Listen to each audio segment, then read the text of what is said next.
Podemos celebrar la manifestación de la divinidad, como dice 1 Timoteo 3:16, grande es el misterio de la piedad. Dios fue manifestado en carne. Esa es la manifestación de la divinidad. Y esa manifestación la podemos celebrar cualquier día, porque Dios se hizo carne, habitó entre nosotros, dicen los apóstoles, vimos su gloria, gloria como del unigénito Hijo de Dios. Pero enfocados en lo que sucedió en estos días, Lucas 1:67 dice que Zacarías, su padre, fue lleno del Espíritu Santo y profetizó diciendo: bendito el Señor, Dios de Israel. Y la iglesia dice, y usted debe decir amén, porque bendito el Señor, el Dios de Israel, y nuestro Dios también, que ha visitado y redimido a su pueblo, y nos levantó un poderoso Salvador en la casa de David, su siervo. Vamos a ir deteniéndonos en esta porción de la palabra, porque las ideas van a ser extraídas únicamente de este pasaje. Vea que el verso 67 dice que profetizó. O sea, en este punto de la historia, Zacarías está consciente del nacimiento de su hijo, de Juan el Bautista, al cual el ángel le dijo que iba a ser llamado Juan. La gente del pueblo quiso llamarle Zacarías, como se llamaba él, pero el ángel ya le había dicho que él se iba a llamar Juan. Y fue hasta que él pudo respaldar la posición de su mujer, que también sabía que se tenía que llamar Juan el niño, que él recobró el habla. Y entonces ahora que él recobra el habla, él profetiza, o sea, él está haciendo un anuncio, está hablando de parte de Dios, y lo primero que hace es bendecir al Dios de Israel, que es el Dios de los cielos, el Dios de la tierra. Pero dice proféticamente que ha visitado y ha redimido a su pueblo, pero el pueblo no estaba redimido todavía, pero el Redentor ya estaba manifestado.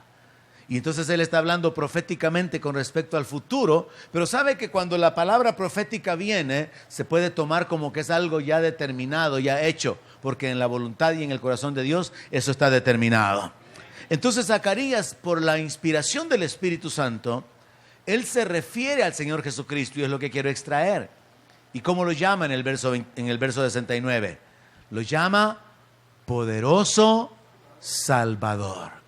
Dios ha levantado a un poderoso Salvador, y su nombre es Jesús. Y todos los días de nuestra vida nosotros podemos celebrar la manifestación de la divinidad.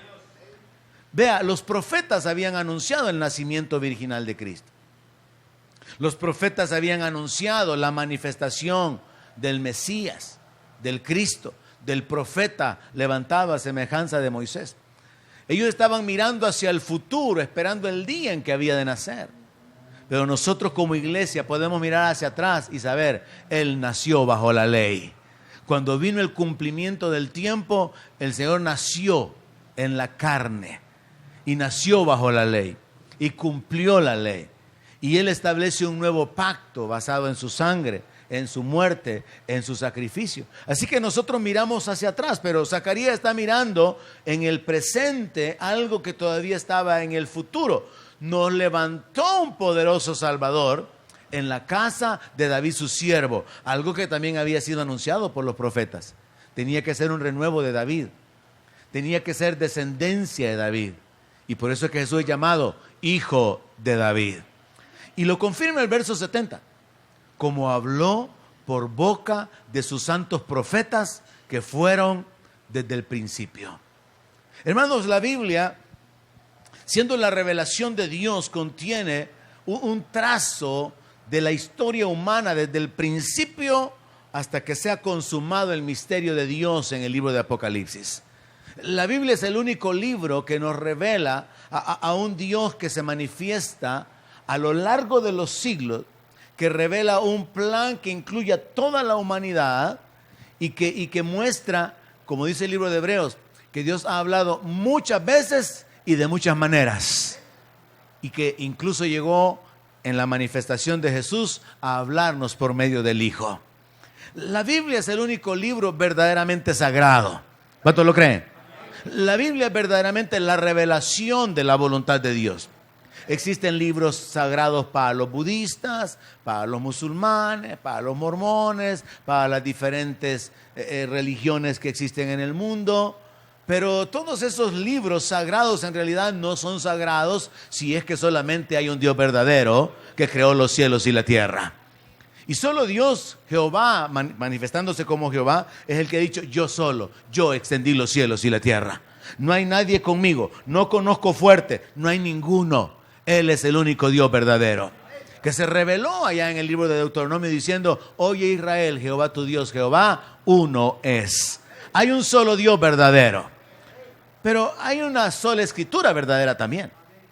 Y en esa escritura, que es la Biblia, nosotros tenemos que entender que toda la revelación de Dios en el Antiguo Testamento, que termina con un trato con el pueblo judío, se viene a complementar cuando un judío llamado Jesús, que nació virginalmente, cumpliendo todas las profecías que estaban de él en el Antiguo Testamento, trae el Evangelio, establece un nuevo pacto, trae las nuevas enseñanzas relacionadas con el Evangelio del reino, y él establece o trae la revelación de las cosas que van a ser cumplidas al final. Pero es importante que nosotros sepamos, como lo cita Zacarías, que las cosas que Dios habló por medio de los santos profetas se cumplieron, y las que hace falta que se cumplan, podemos esperar que se hagan realidad. Porque Dios habló inspirando a los profetas para poder traer la revelación. Entonces nosotros tenemos que aprender a ver la Biblia de esa manera. Lo que se anticipó o lo que se dijo anticipadamente y que ya se cumplió es garantía de que lo que no se ha cumplido se va a cumplir. Y el Señor Jesucristo mismo dijo que no iba a quedar ni una jota ni una tilde de la ley que no se cumpliera. Él dijo que el cielo y la tierra iban a pasar, pero que su palabra no iba a pasar. Su palabra permanece para siempre. Entonces, como cristianos tenemos que saber esta verdad. El cristianismo, en cierto sentido, es la continuidad del judaísmo. Cristianismo y judaísmo están ligados. El cristianismo fue fundado, si se puede hablar de un fundador, por un judío. Y ese judío es el descendiente de Abraham, es la simiente de Abraham, el cual en el plan de Dios sería el medio por el cual serían benditas todas las naciones de la tierra. Y aquí estamos nosotros, habiendo sido alcanzados con la predicación del Evangelio. Y aquí estamos nosotros bajo este entendimiento. Dios levantó un poderoso Salvador. Y contrario a la equivocación que cometieron los judíos, que esperaban un libertador tipo Sansón, tipo Jefté, tipo Gedeón, Jesús aparece para libertarlos del dominio más grande, para libertarlos del opresor más grande. Jesús apareció para traer libertad de la esclavitud del pecado. Jesús apareció para traer libertad de la muerte. Jesús apareció para traer libertad del dominio del diablo sobre la vida de los seres humanos. Entonces el poderoso Salvador fue levantado, pero los judíos no lo entendieron. Jesús hablaba con claridad muchas veces, con parábolas muchas otras veces, pero él hablaba acerca de la libertad. Una de ellas, que debe ser una experiencia de cada uno de nosotros, es: si el Hijo os libertare, seréis verdaderamente libres. ¿Y quién es alguien verdaderamente libre? Alguien que tiene la voluntad propia para decidir. Usted puede decidir si se vuelve al pecado o sigue siendo un adorador del Padre. Amén. Usted puede decidir si entra ante la presencia de Dios o se queda fuera. Usted puede decidir si se convierte en un siervo de la justicia, en un servidor de Dios, o si se convierte de nuevo en un servidor del pecado. Pero un pecador no puede elegir. Nosotros tenemos libertad porque Cristo nos ha hecho libres. Un pecador no tiene la opción de voy a la presencia de Dios o no voy. No puede. Un pecador no puede decir voy a dejar de pecar, porque no puede, está dominado por el pecado. Un pecador no puede ser librado de la muerte, pero nosotros hemos pasado de muerte a vida eterna. Él nos ha trasladado al reino de su Hijo amado. Es lo que dice la palabra, ¿alguien lo cree? Entonces la libertad verdadera actualmente es una realidad en el plano espiritual y hace falta que se manifieste. Es como el punto aquí exacto en la historia registrada con Zacarías. Jesús todavía no ha nacido. Quien ha nacido es Juan el Bautista. Pero Jesús ya está en el proceso del nacimiento, en la gestación. Pero Zacarías sabe que Dios ha visitado a su pueblo y que ha levantado un poderoso Salvador. Pero ¿quién es ese poderoso Salvador? El niño que va a nacer 6 meses después de Juan. Entonces él está profetizando, pero con un enfoque presente. Mire, así es como se poseen las promesas de Dios, hermano. Usted sabe lo que Dios ha dicho y usted dice, eso es mío, lo recibo ahora. Usted saluda la promesa, usted recibe la promesa, usted se apropia de la promesa. Así que Zacarías está profetizando con respecto al Señor Jesucristo y lo llama poderoso Salvador, lo reconoce como alguien que es descendiente de David y establece que su nacimiento está alineado con lo que los profetas anunciaron. Verso 71, salvación de nuestros enemigos y de la mano de todos los que nos aborrecieron. Eso es Jesús para los judíos y eso debe de ser Jesús para nosotros. Salvación de nuestros enemigos. ¿Tiene usted enemigos? ¿Se le han levantado enemigos? Él es su poderoso Salvador. ¿Se van a levantar enemigos contra usted? Él es su poderoso Salvador. Verso 72. Para hacer misericordia con nuestros padres y acordarse de su santo pacto. En varias ocasiones en la Biblia se habla acerca de Dios acordándose. Como por ejemplo, y se acordó Dios de Noé. Dios nos habla en términos humanos, no es que Dios olvide. Así como Dios no duerme, ni se cansa, Dios no olvida. Pero Dios nos habla en términos que nosotros como humanos podemos comprender. Por ejemplo, cuando dice, extendió su santo brazo, no es que se le alargó así como uno de los 4 fantásticos, ¿verdad? Que estira la mano. Sino que nos habla en términos que nosotros podamos captar humanamente. Así que la Biblia dice aquí, Zacarías ocupa esta frase, acordarse de su santo pacto. O sea, manifestar que Él está pendiente de que se cumpla, darle seguimiento, darle continuidad. Él se acuerda del pacto que hizo con Abraham. Él se acuerda del juramento que hizo con Abraham, verso 73. Y esto tiene que ser un fundamento firme para nosotros, hermano. Dios hizo un pacto con Abraham. Amén. Dios hizo juramento a Abraham.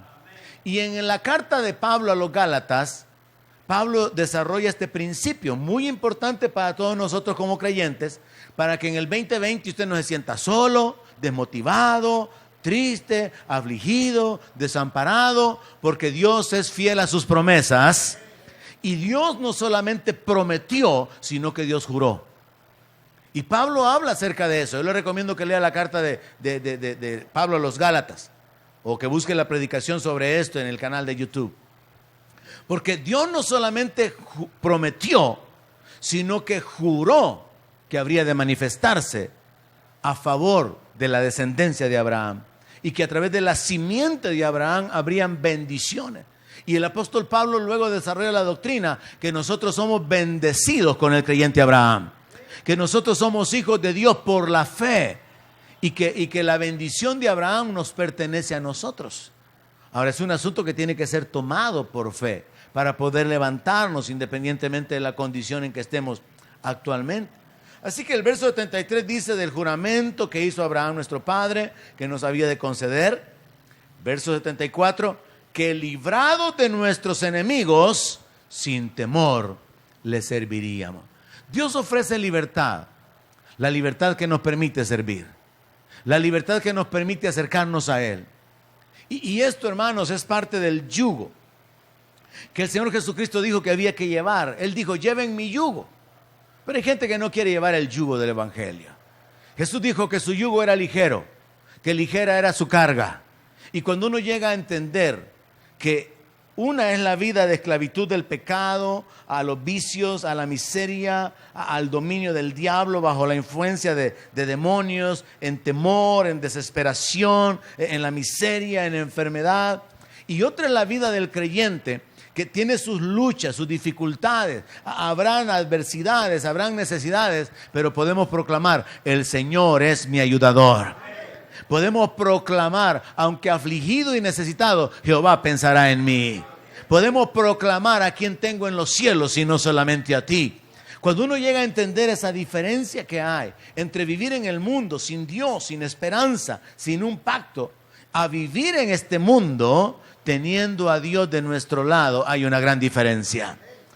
Pero es una determinación, es una decisión nuestra el usar nuestra libertad para poder servir a Dios. Porque hay muchos creyentes a los que el Señor ha libertado, pero ocupan su libertad para su propia vida. Pablo ocupa esta frase: no estimo preciosa la vida para mí mismo. O sea, lo que Dios hizo por él, la salvación, la redención, la libertad, él no la ocupa para su propio beneficio. Pablo dice que ni siquiera le cobró salario a la gente en Corinto, sino que les dice: les prediqué el evangelio de balde. Les dice, Dios dice que el buey es digno, el obrero es digno de su salario, y no vas a poner bozal al buey que trilla. Y Pablo dice: Dios no dijo eso por los bueyes, lo dijo por nosotros, pero yo no he tomado ventaja de eso. Pablo se negó a derechos que él tenía. Pablo no puso una carga económica sobre la iglesia. Pablo incluso trabajó para poder sostener durante algún tiempo a la gente que estaba con él. Pablo se negó incluso a levantar una familia. Él dijo: solo yo no tengo derecho de traer una hermana por mujer, porque él se entregó de lleno a la predicación del evangelio. Pablo ocupó la libertad que Dios le dio para convertirse en un siervo de Dios. Y eso le valió, hermano, para que aún su nombre esté inscrito en la Nueva Jerusalén. No solo en el libro de la vida, porque en la Nueva Jerusalén están inscritos los nombres de los 12 patriarcas, pero también están inscritos los nombres de los 12 apóstoles del Cordero. Y hubo tal entrega en la vida de Pablo, se convirtió en tal siervo de Dios, se convirtió de tal manera en un siervo de Dios, ocupó esa libertad que lo coloca en una posición muy elevada. Y esto es importante que nosotros lo apliquemos en nuestra vida. Si usted ahora tiene libertad de sus enemigos, sirva sin temor a Dios, porque solamente los que somos libres podemos servir a Dios. ¿Recuerda cuando Dios sacó a Israel de Egipto? Dios no quería que el pueblo se quedara en Egipto, porque en Egipto estaba su pensamiento leudado, impregnado de las costumbres paganas, de la religión. Tenían que salir de ahí. Y Dios le manda a decir al faraón: deja ir a mi pueblo para que me sirva. La libertad que Dios nos da es para que le sirvamos. Pero esa libertad que nos permite que le sirvamos no impone la carga del servicio, sino que es nuestra determinación servir a Dios. Y yo quiero animarle para que si ha estado sirviendo a Dios, continúe y mantenga esa devoción. Si no ha estado sirviendo a Dios, vea de qué manera, pida la alianza de Dios, saber de qué manera usted puede servir mejor a Dios, dar fruto para su gloria, cooperar con la extensión del reino, alcanzar a alguien, llevar palabra de consuelo, palabra de sanidad, palabra de vida. Todos los que estamos aquí podemos hacerlo, hermanos. Así como aquella muchacha que estaba de criada, de sirvienta en la casa de Naamán, sirvió para la sanidad de Naamán, el más pequeño puede servir como un puente para llevar una palabra de consuelo, una palabra de vida, una palabra de libertad. ¿Alguien lo cree? Esa es la verdad. Podemos servir a Dios. Podemos usar nuestra libertad para servir a Dios. Verso 75. En santidad y en justicia delante de Él todos nuestros días. La idea viene desde el verso 74, que librados de nuestros enemigos, sin temor le serviríamos, en santidad y en justicia delante de Él todos nuestros días. No se trata únicamente de servir a Dios, sino de tener también una inclinación por lo que a Dios le agrada, por la santidad, por la justicia. Es lo que yo he mencionado en algunas otras ocasiones con relación al carácter que tiene que tener un servidor, particularmente en la serie que hemos comenzado los días martes. No se trata únicamente de servir. Si se tratara de servir, toda iglesia podría funcionar así. Establezcamos un presupuesto, contratemos gente para hacer las cosas y pongamos profesionales en cada área. En el área de cuidado de bebés, en el área de la enseñanza, de la escuela bíblica, en el área de la música, en el área de vigilancia. Contratemos gente y que la gente haga lo que tiene que hacer. Pero en realidad Dios está esperando que los que Él ha libertado se conviertan en sus siervos voluntarios. Pero no solamente servidores, sino amantes de la justicia y de la santidad. En otras palabras, Dios está interesado en servidores que quieran imitarlo a Él. Yo creo que le he mencionado que hubo una grabación hace muchos años de un grupo de alabanza de una iglesia muy grande en El Salvador que no tenían músicos profesionales. Así que lo que hicieron fue contratar a un músico del mundo para hacer la grabación. Y así fue como se hizo la grabación de un disco muy famoso, con cantos muy conocidos, pero los que lo ejecutaron, los que lo cantaron, no eran personas nacidas de nuevo. Y eso a veces es un fenómeno que se puede dar en las iglesias. En algunas iglesias se contrata a los músicos. Podrían haber músicos profesionales, ejecutando, cantando, dirigiendo de una manera técnica, profesional, la alabanza. Pero Dios está esperando por corazones agradecidos, corazones sinceros, corazones rendidos. En otras palabras, Dios está esperando que los que Él rescata sean los que se conviertan en sus siervos. ¿Hay alguien interesado aquí? Y siervos que en santidad y en justicia procuran agradarle. Ahora, dirigiéndose a su hijo, Zacarías le dice: y tú, niño, profeta del Altísimo, serás llamado. Mire qué tremendo, me pongo a pensar, ¿verdad? El privilegio de Juan, el privilegio de Zacarías, dirigiéndose a su hijo, que es un bebé. Y tú, niño, usted le dice niño a su niño cuando está enojado, ¿verdad? Pero aquí Zacarías no. Y tú, niño, profeta del Altísimo será llamado, porque irá delante de la presencia del Señor. ¿Quién es Jesús? El Señor. ¿Quién es Jesús en el verso anterior, en el verso 69? Un poderoso Salvador. ¿Quién es Jesús en el verso 76? El Señor. Y a Juan se le concede ese privilegio. Y todavía es un niño. Pero como Zacarías está profetizando, él está estableciendo algo que así va a ser, porque ha sido revelado por Dios. Él va a ir delante de la presencia del Señor para preparar sus caminos. O sea, anunciando la venida del Señor. Poniendo al pueblo de Israel en una expectativa para la manifestación del Señor Jesucristo. Y en eso consiste el ministerio de Juan el Bautista. Y en ese sentido también nosotros podemos convertirnos en servidores de Dios. Anunciando el reino, predicando a Cristo, hablando a otros de la salvación. Mire, hermano, con solo un texto que usted pudiera compartir con las personas puede cambiar la vida de ellas. No hay otro nombre bajo el cielo dado a los hombres en el cual podamos ser salvos. Solamente ese texto que usted le compartiera a la gente, usted siembra la semilla y el Espíritu Santo se puede encargar de que esa semilla tarde o temprano comience a producir fruto en el espíritu de la persona que lo recibió. Así que Zacarías llama a su hijo profeta del Altísimo. Vas a ir delante de la presencia del Señor para preparar sus caminos, para dar conocimiento de salvación a su pueblo. Hermanos, el ministerio de Juan el Bautista fue un ministerio único, un privilegio tremendo, un privilegio muy especial. Y por eso el Señor Jesucristo dijo que de entre los nacidos de mujer no había nadie más grande que Él. ¿Me está oyendo o se está durmiendo? Digan amén los que están dormidos. Ok, no hay nadie, ok. Entonces, el privilegio de Juan el Bautista fue tan grande porque los profetas tuvieron visiones, los profetas tuvieron sueños, los profetas recibieron revelaciones de diferentes maneras y ellos sabían que el Mesías iba a venir. Pero Juan el Bautista tuvo el privilegio de decir: he aquí el Cordero de Dios que quita el pecado del mundo. Él lo presentó, él lo conoció.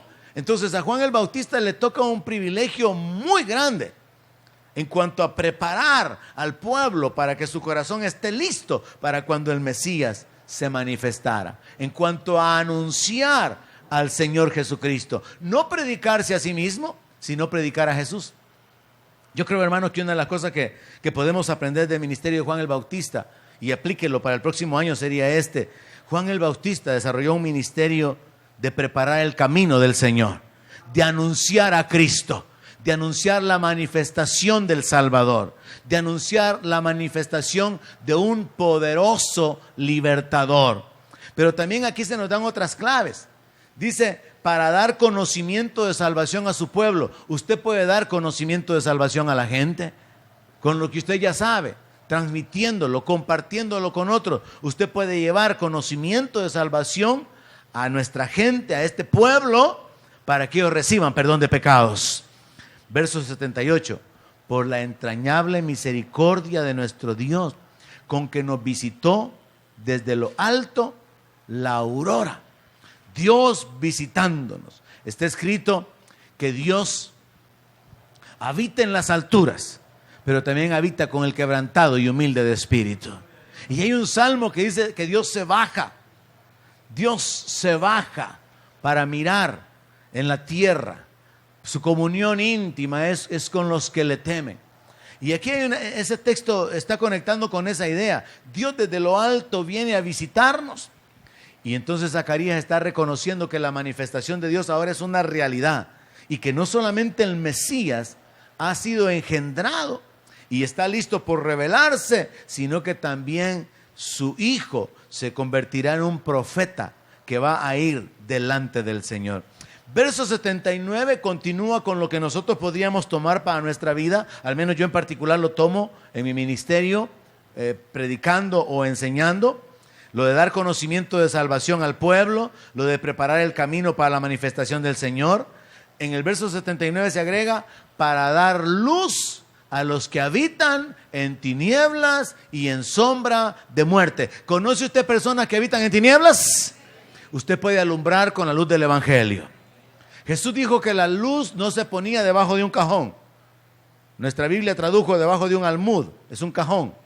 Entonces la lámpara no se pone debajo de una caja. La lámpara se pone en alto para que alumbre. Dios quiere que usted alumbre, hermano. Dios quiere que usted lleve conocimiento a otros. Dios quiere que usted saque de la ignorancia a otros. ¿Sabe cuál es nuestro problema como creyentes? Cuando no hemos madurado y no nos hemos determinado a seguir a Cristo. Muchos cristianos todavía quieren volver a las tinieblas. Quieren vivir en la vida del pecado. Quieren disfrutar la vida, ignorantes de que la paga del pecado es muerte. Pero Dios por su parte quiere que la luz que nos ha sido dada, que esa luz la llevemos a otros. Propóngase este año ser luz, hermano. Propóngase este año llevar conocimiento de salvación a otros.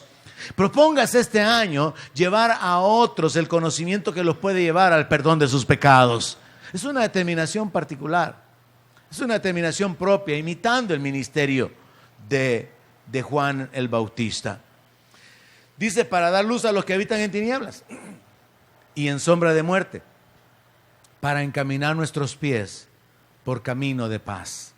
Cuando yo veo aquí el ministerio de Juan el Bautista, yo veo que hay una identificación con lo que nosotros podemos hacer, con lo que podría ser nuestra actitud, celebrando la manifestación de la divinidad. Si Dios se ha manifestado, anunciémoslo. Amén. Si Dios se ha manifestado en carne, hagámosle saber a la gente el propósito de esa manifestación. Porque mucha gente todavía tiene una mentalidad religiosa, que por la verdad murió Cristo, por ejemplo. Y no saben que Jesucristo literalmente murió por nuestros pecados, como dice 1 Corintios 15. Él murió por nuestros pecados conforme a las Escrituras. Ahora, el punto particular en esta noche es este. Nosotros podemos, de una manera tradicional y bajo la corriente del mundo, celebrar la Navidad un día al año. O con entendimiento, podemos celebrar la manifestación de la divinidad cualquier día del año. Amén. Cualquier día del año usted puede celebrar. Dios se manifestó en carne. Es Jesucristo, el poderoso Salvador. Él es el Señor que se ha levantado. Y ahora, habiendo sido crucificado, habiendo sido exaltado, nosotros sabemos que lo que hace falta que se cumpla, el arrebatamiento de la iglesia, el retorno para establecer el reino, son verdades que aunque parezcan absurdas al mundo, son verdades que están por cumplirse. Y a nosotros nos toca el anunciarlas. A Juan le tocó, hermanos, presentar a Jesucristo. A Juan le tocó un ministerio que en lo particular podría ser un poco controversial porque él estaba hablando bien de su primo. Él estaba presentando como el Mesías, como el ungido, alguien que era un pariente suyo. Y bajo ese enfoque podríamos considerar que Juan no tuvo un ministerio fácil. Aparte de eso, él fue rechazado al principio por causa de su ministerio. No era algo que los judíos estaban dispuestos para poderlo recibir. Y finalmente usted sabe cómo él muere por causa de su comentario con respecto a Herodes y la mujer que él tenía. Pero el enfoque esta noche, para ir cerrando, se conecta con Malaquías capítulo 3 verso 1. Si el tema de esta noche, de la meditación de esta noche, ha sido celebrar la Navidad o celebrar la manifestación de la divinidad, debemos de entender que es muy importante, pero sumamente importante, que podamos reenfocar a la gente que dice que está celebrando la Navidad. Enfoquémosla en Jesucristo, el Señor y Salvador. Amén. Y enfoquémoslos en que Jesús es Dios manifestado en la carne. Y que como tal, si van a celebrar la Navidad, deberían de estar enfocados en un tiempo de adoración, deberían de estar enfocados en una vida en temor, una vida de servicio y no una celebración que ocupa de pantalla el nombre del Señor para pasarla bien. Porque entonces mejor no celebremos. Hay que enfocar a la gente en este punto en particular. Jesús no es solamente el poderoso Salvador que menciona Zacarías. Jesús no es solamente el Señor delante del cual iría Juan el Bautista, sino que Jesús es Dios manifestado en carne. En Malaquías, capítulo 3, verso 1, Dios, inspirando al profeta, causa que éste exprese lo siguiente: he aquí, yo envío mi mensajero. Quien está hablando es Dios por medio del profeta Malaquías. He aquí, yo envío mi mensajero, el cual preparará el camino delante de mí. Es Dios quien estaba es Dios quien estaba inspirando a Malaquías para profetizar la manifestación o el nacimiento de Juan el Bautista, porque el enfoque aquí es el mensajero. Pero es un mensajero que iría delante de ¿quién? Delante de Dios. Dios está diciendo en el Antiguo Testamento, en el último libro que cierra las escrituras del Antiguo Testamento: yo voy a enviar mi mensajero que va a ir delante de mí. Entonces, ¿quién es el mí? Es Dios. La gente necesita ser reenfocada en que si van a celebrar algo, que celebren la manifestación de la divinidad y que lo celebren de la manera correcta, dándole gloria, dándole la honra a Él, dándole las gracias por la vida, y nosotros como iglesia dándole las gracias y la adoración por la salvación que Él ha obrado a favor nuestro, dándole a Él la adoración y la alabanza que Él se merece. Esa es la forma correcta de celebrar la manifestación de la divinidad. Así que el texto continúa diciendo: envío mi mensajero, el cual preparará el camino delante de mí. Y vendrá súbitamente, o sea, de repente, a su templo el Señor a quienes ustedes buscan, y el ángel del pacto a quien desean ustedes. He aquí viene, ha dicho Jehová de los ejércitos. Esto es una escritura, hermanos, sencilla de entender. Es Jehová quien está hablando. Es Jehová quien está diciendo: yo voy a enviar un mensajero que va a preparar el camino delante de mí. Entonces, ¿quién es Jesús? Es Jehová manifestado en la carne. Jesús es la manifestación de Dios en la carne. Entonces, si vamos a celebrar algo, podemos celebrar la manifestación de la divinidad. ¿Y cómo lo vamos a celebrar? En adoración. ¿Cómo lo vamos a celebrar? Con acción de gracias. ¿Cómo lo vamos a celebrar? Con una vida rendida a Él.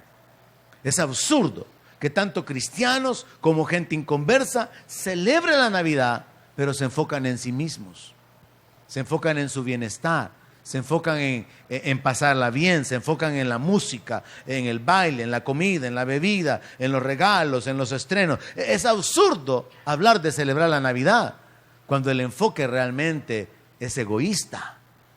Pero sí tiene sentido celebrar la manifestación de la divinidad cuando entendemos, Dios se ha levantado a favor nuestro.